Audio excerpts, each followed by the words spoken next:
Et bonjour et bienvenue une nouvelle fois sur l'espace dédié au site mécaniqueuniverselle.net, le site qui essaie de démontrer que l'humanité dans son ensemble évolue vers son ultime perfection. Voilà. Je vous renvoie à la lecture du site et puis des autres vidéos pour comprendre ce que j'entends par perfection finale, indépassable. Voilà. Alors, pour démontrer un peu ces théories, cette théorie, pour la préciser, on va dire, je m'appuie sur des livres que je rencontre comme ça au hasard. Et là, par exemple, j'ai trouvé ce livre il y a quelques jours de Georges Gurvitch, Dialectique et sociologie. Voilà. Et donc, la vidéo précédente, était consacrée à la dialectique chez Fichte, après avoir fait une petite introduction sur la dialectique de Platon, puis celle de Plotin, puis celle la dialectique mystique négative de Damassus et de Denis l'Aréopagique, puis ensuite celle de Kant, on est arrivé à la dialectique chez Fichte. Et j'ai déjà fait une vidéo, la précédente, où on essaie de démontrer, en fait, bon, il y avait deux choses dans la vidéo précédente. D'une part, que Fichte avait été impressionné, avait fait évoluer sa pensée, sa philosophie, à partir des événements qui étaient en train de se passer en Europe. C'était la Révolution française. Et donc, cette révolution qui, d'un seul coup, bouleversait l'organisation de l'évolution de l'humanité. Une évolution qui était pilotée, on pourrait dire, par l'aristocratie depuis très longtemps. D'un seul coup, venait de tomber et le peuple prenait le pouvoir, et c'était une autre forme de pouvoir qui allait s'imposer. Puis surtout, la liberté allait émerger. Donc il y avait un principe d'évolution qui a impressionné Fichte, et qui lui a permis de changer, de faire évoluer sa philosophie et d'aller vers quelque chose justement de dialectique. Et la dialectique, donc, c'est une vision progressive des choses. Voilà. Alors, donc, on va partir de là. Je continue la lecture. Le point de départ de Fichte était donc l'humanité réelle en acte. Et là, c'est quand même vraiment intéressant parce que c'est l'évolution de l'humanité dans son ensemble en acte, c'est-à-dire en action, qui lui montrait en fait qu'il y avait cette évolution. Donc, que le monde était dans un système qu'on pourrait dire,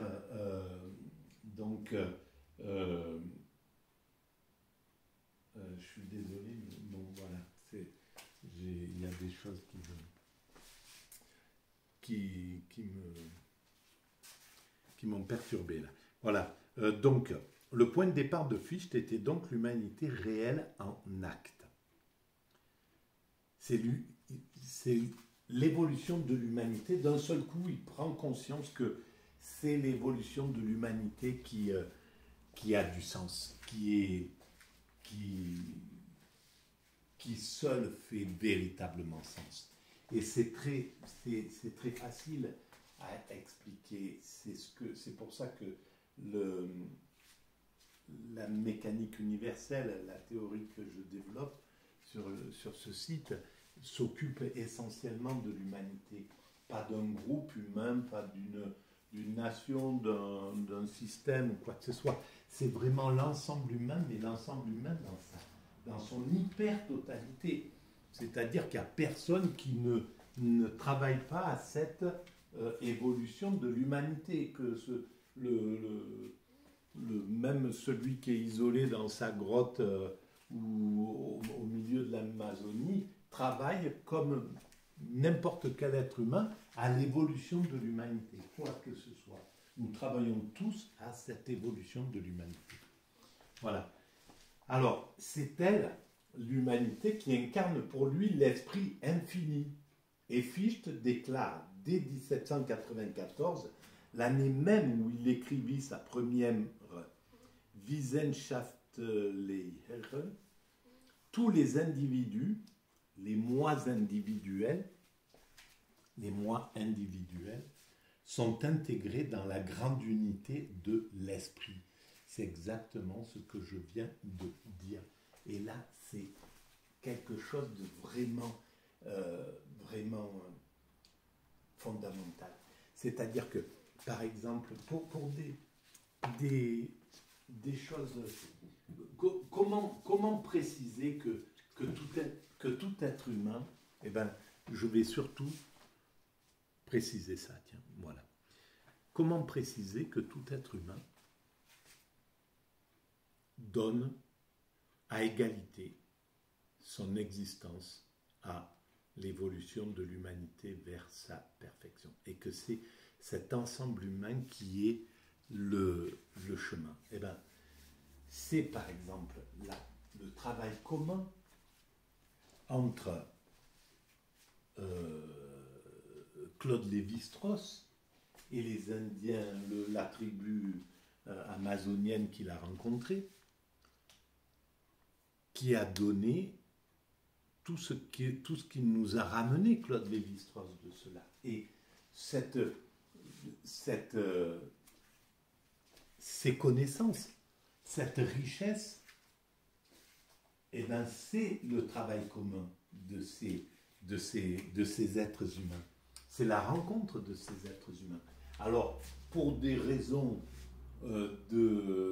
d'évolution, on va placer l'orgueil vers l'ethnologue, vers le sociologue, on va penser que c'est plus important, que le travail de l'un est plus important que le travail de l'autre. En réalité, c'est faux. C'est la ruse de la raison, en somme.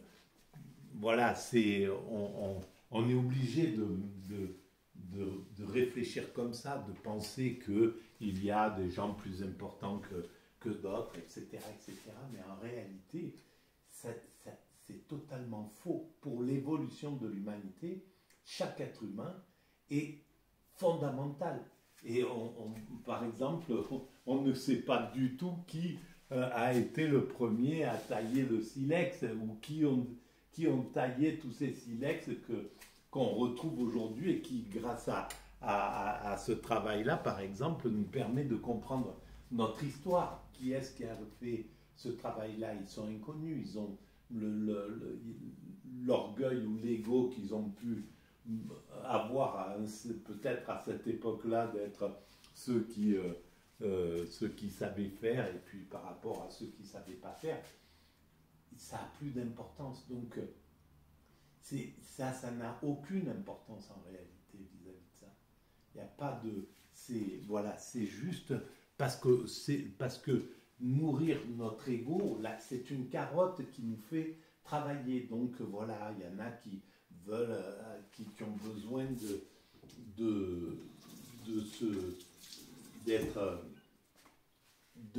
recevoir de l'amour de l'ensemble, d'un ensemble grand, d'arriver à la célébrité, pour compenser tout un tas de choses liées à leur enfance, tout simplement. Et grâce à ça, grâce à ce désir de combler un narcissisme, eh bien, ils réalisent des choses grandioses, qu'on pourrait dire. Voilà.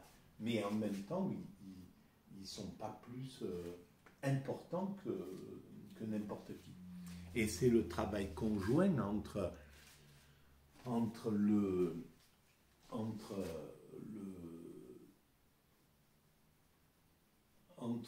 mendiant, le SDF, et le sociologue qui écrit sur les SDF, qui va faire que l'humanité va développer son empathie, sa capacité à se révolter contre l'injustice, etc. Un mendiant au coin de la rue travaille autant que le sociologue qui écrit sur le SDF ou sur l'injustice du monde. Et en fait, lui, il travaille à travers sa souffrance, à travers ce qu'il montre à la société, à quel point c'est injuste qu'il y ait des gens qui soient obligés de dormir dans la rue ou quoi que ce soit. Voilà, des choses comme ça. Donc, ce principe d'égalité, il est fondamental. Voilà. Et donc, ça, pour revenir à ça,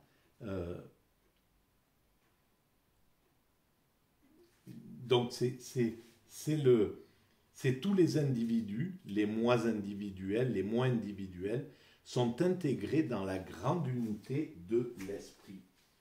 Et je pense que Hegel lui doit beaucoup à Fichte, en fait.